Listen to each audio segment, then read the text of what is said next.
This is the continual evolution of the East Coast beat.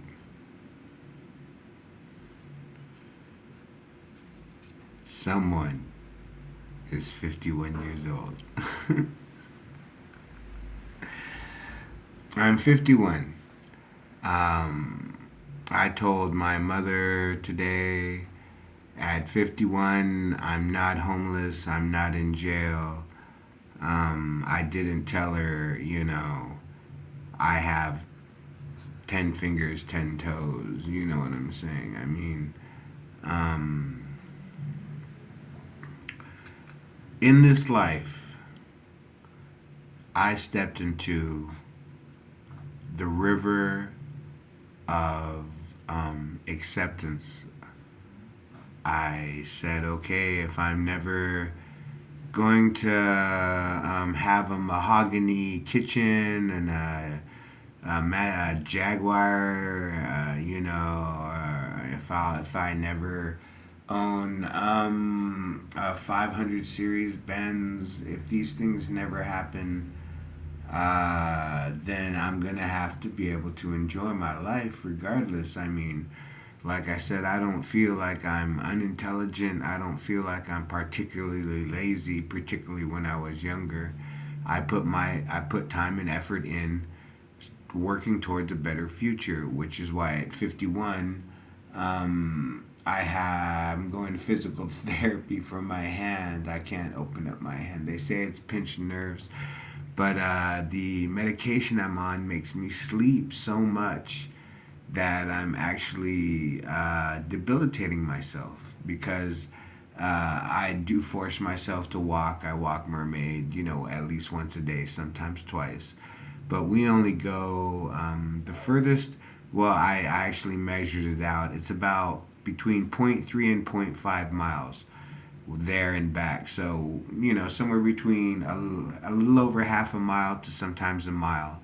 I'll walk Mermaid at least once or twice. And it keeps both of us going, but I can't run right now. I somehow have damage on one side of my body in which my nerves are all jacked. I have it on the other side too, but my hands are still functioning, though they're tingling and numb. Like I can't really tell too much the difference between what I'm touching, but I know I'm touching something. You know what I'm saying? So and then in my left hand, it's even worse than that. You know what I'm saying? Like, so I've been going to physical therapy now for 2 weeks, and I've been doing a bunch of exercises, and I restarted the stretching routine that we used to do in Army basic training. Slightly modified. But I've started that, and I've started some exercises I've learned from the physical therapist, and some of them that I've learned online. Basically, like I said, I'm inoperable at the moment because I slept too much.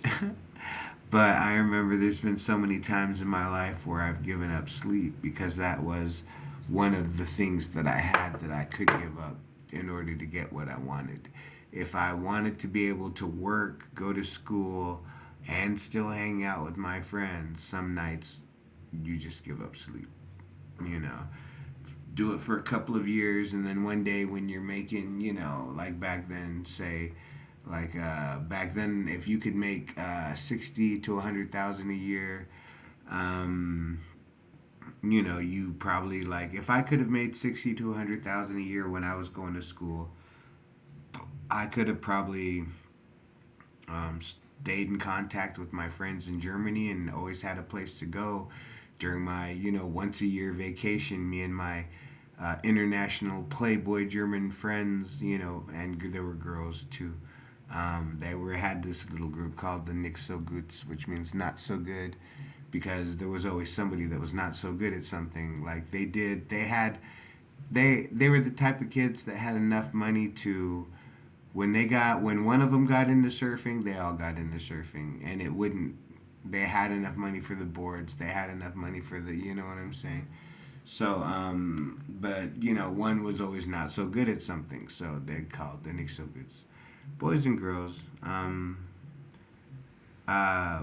like I said, I could have stayed in contact with the Nick So Goods, and I could have caught shows of artists, and I could maybe me and my friends could fly down to Brazil and watch Lords give a concert. Not that I listen to the music all the time anymore, but there was a time when she was one of my favorite to listen to. Um, just something about uh, that's my Lords and Lana Del Rey are kind of like my idea of opulence. It's like the new American, lesser nobility. It's like, uh, uh, you know, um, I've been around the world as a U.S. soldier, and I've met Germans, and I've met Hungarians, and I've met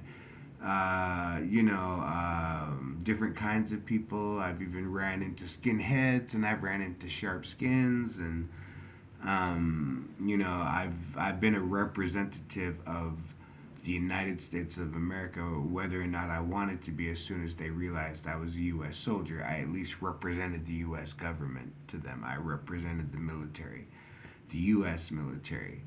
And so I was calm and I was quiet. I mean, there were times where I was jumping up and down, but that'd be in the dungeon with a dance floor. I didn't really necessarily do too much. Like, I didn't do vandalizing. I didn't break too much stuff. I didn't steal stuff. I didn't mug old German ladies on the subway. It's not my character. But, I had my fun, and I stayed up till 3 o'clock in the morning dancing and drinking and just loving the existence. I mean, Germany gets very cold during the winter time, and there's a certain familiarity to the body heat of certain places. I went certain places to dance, certain places to drink, certain places. If I wanted to talk to college students about Leonard Cohen, there was places I could go. If I wanted to dance to Rage Against the Machine, there was places I could go. You know what I'm saying?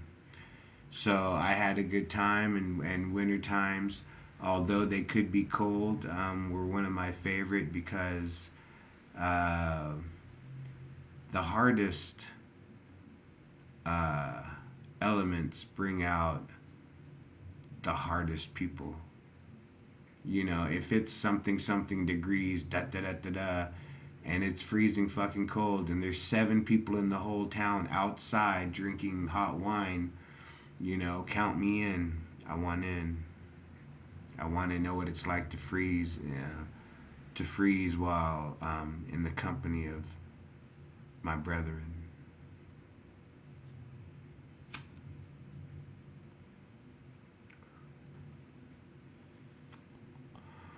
So at 51, like I said, I didn't get too involved in other people's politics. I didn't end up in jail because of somebody else's politics.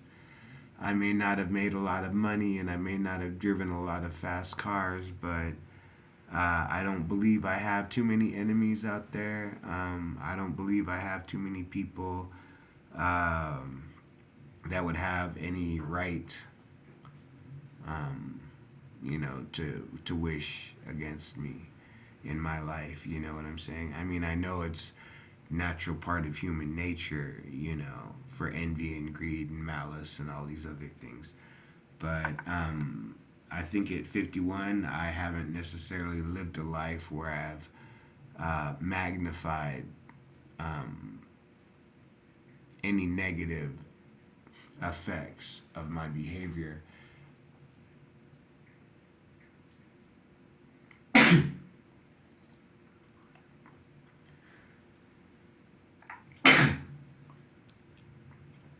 When I was in kindergarten, I had an idea that I was a loner. By the third grade, I kind of knew that I was a singular kind of person.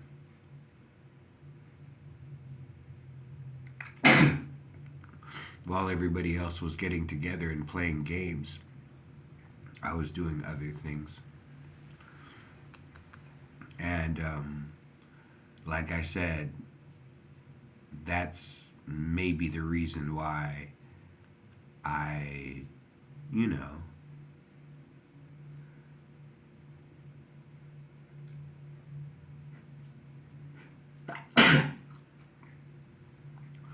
maybe the reason why I got to travel so much was because I was willing to travel. Maybe the reason why I got to see so many things was because rather than sleeping,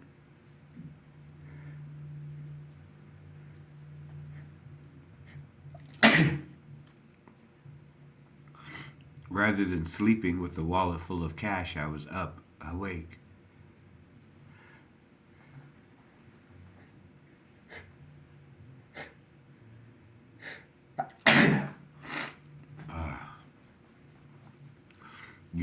I was in the groove. I was trying to understand every generation, or as I grew up, reading, popular magazines like Rolling Stone, and not all the time, but I would read Rolling Stone and some other popular magazines, and so I understand the concepts of albums that define a generation, artists that define a generation. Come here.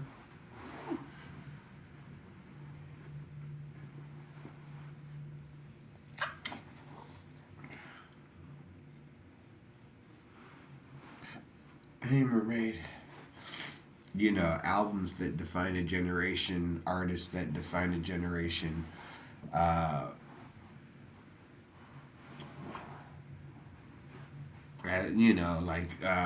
for me, certain people, I would say,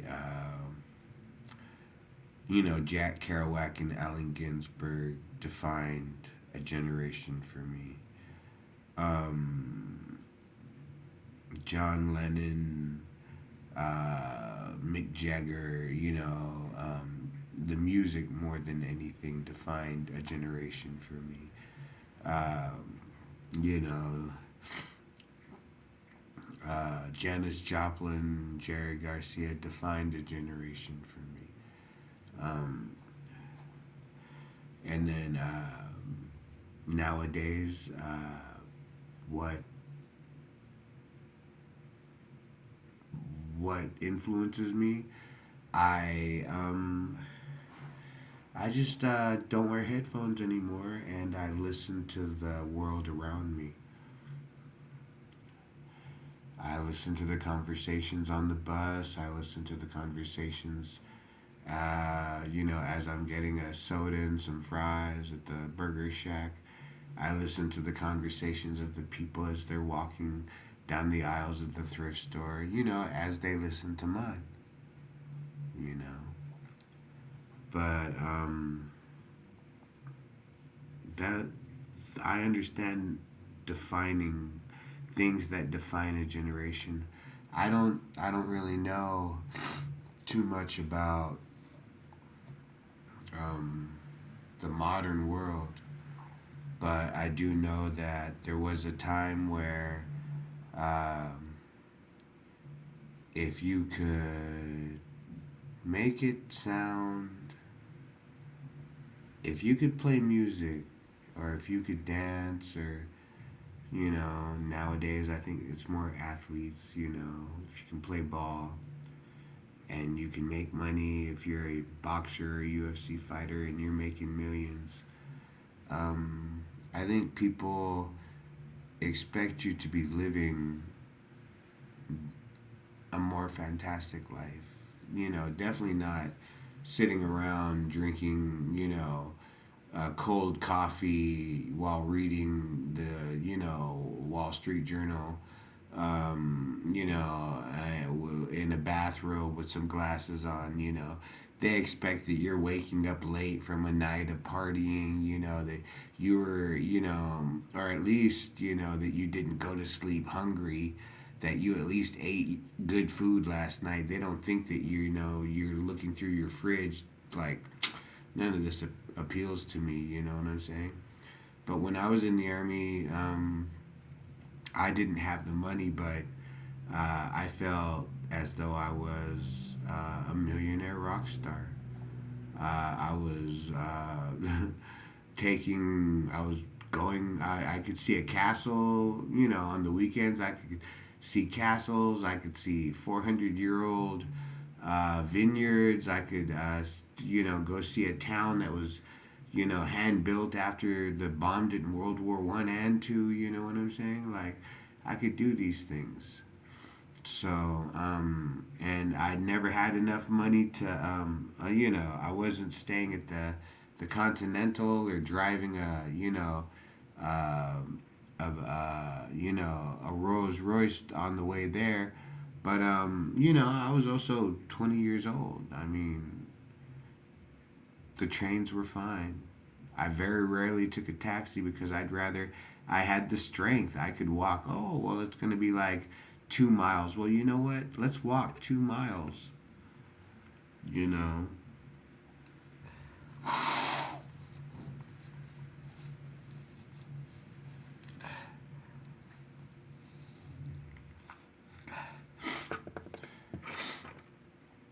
let's walk 2 miles in this 400-year-old village while we're 20 years old and know that we'll never be here again. Versus, if I was just on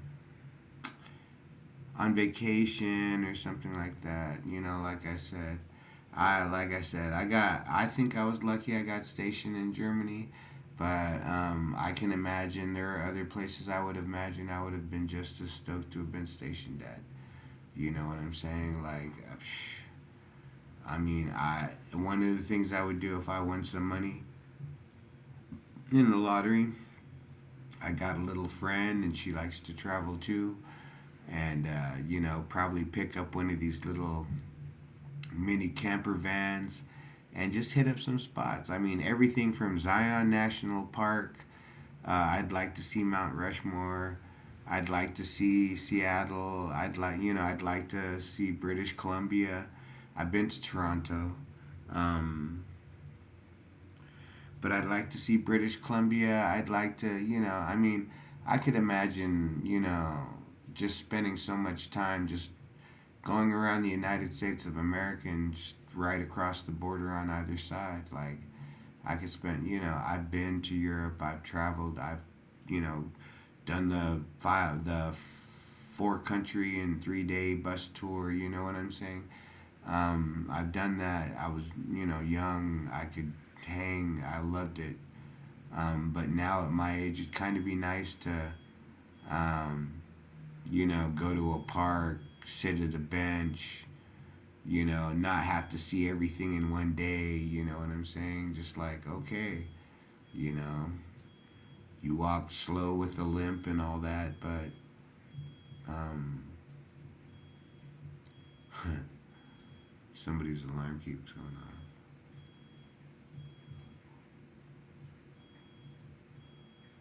You walk slow with a limp, but it's all right. You know what I'm saying?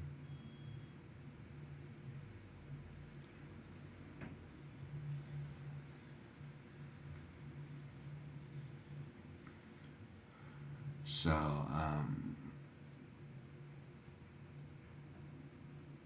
like I said, if I had some, but if I had had money, my whole life, like I said, I probably would have uh, spent more time in Europe. Definitely. I mean,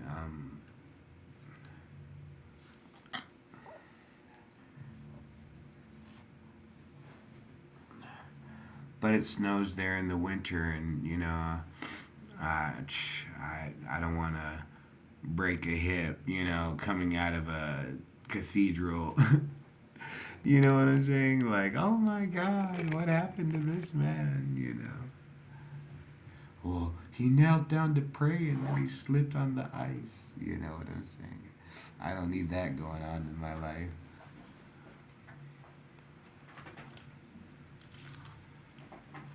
So yeah, like I said, someone's 51.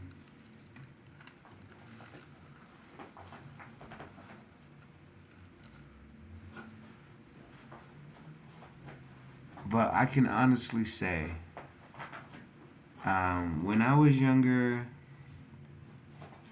um, life was tougher. I think, or maybe it was just because I was experiencing it for the first time. You know what I'm saying? But I've noticed over the years,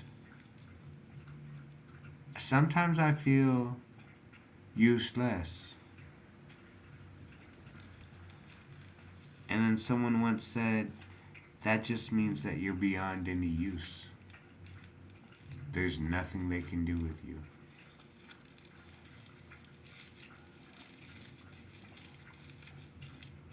So, as a, half crippled, disabled vet, at 51, you know, like they say, drive it like you stole it and bring it back with one of the wheels missing.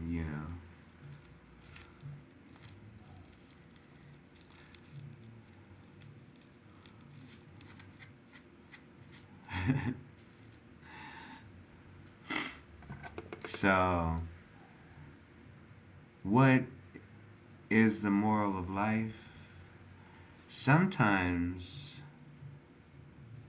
I feel um, grateful. Sometimes I feel I should be grateful. And sometimes I feel hate.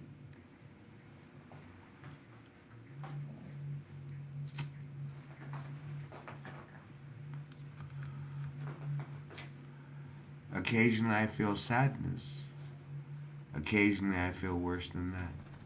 So I think that's why I sometimes feel hate. I naturally get defensive and started angry. And, hey, what can I say? It may be an infantile coping mechanism, but it's mine, you know. So the East Coast beat. Um,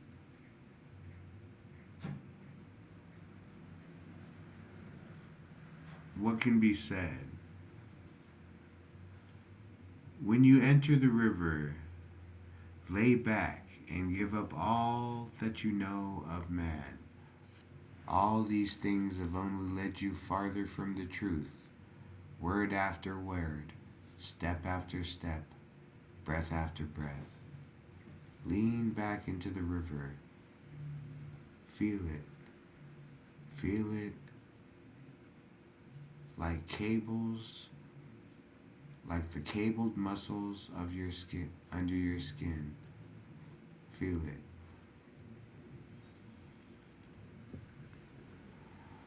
The continual evolution of the East Coast beat, we will not be denied.